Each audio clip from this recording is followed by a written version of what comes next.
General শিক্ষিতরা কি দাওয়াতের কাজ করতে পারে, একটা প্রশ্ন। জেনারেল শিক্ষিত লোকেরা কি দাওয়াতি কাজ করতে পারে? যদি জেনারেল শিক্ষিত দিনের জ্ঞান অর্জন করে এতটা পর্যায়ে চলে যান যে যেই কথাগুলি তিনি বলছেন সেই কথাগুলিতে তিনি একেবারে ভালো জ্ঞান অর্জন করেছেন যে বিষয়ে বলছেন, তাহলে ততটা পর্যন্ত করতে পারে।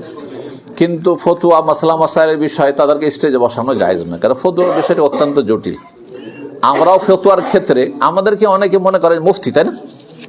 মনে করেন না? কিন্তু আমরা হচ্ছে নাকিলুল ফতুয়া, খুব সহজ ভাষায় বলছি। এই কথাগুলি আমাদের দেশে পাবেন না। মনে করি যে সবাই মুফতি, যে ফতুয়া দিলে মুফতি হয়ে গেল। আমরা ফতুয়া বড়দের নকলকারী, শেখ ইবনে বাজ, শেখ বিন উসাইমিন, শেখ আলবানী, ইবনে তাইমিয়া, তারপরে আরো আইম্মায়ে কেরাম, হ্যাঁ, সবার কথাগুলির মধ্যে কোনটা কোরআন সুন্নাহর কাছাকাছি সেটা আপনাদের সামনে নকল করি। আমরা নাকেলে ফতুয়া, মুফতি না। কথা বুঝতে পেরেছেন? এখন আমি যদি নাকেলে ফতুয়া হই, তো এতদিন পড়াশোনা করে 30 বছর তো মদিনা পড়তে পড়তে 30 বছর কাছিয়ে দিয়েছি, তারপরে পড়াশোনা করতেই আছি।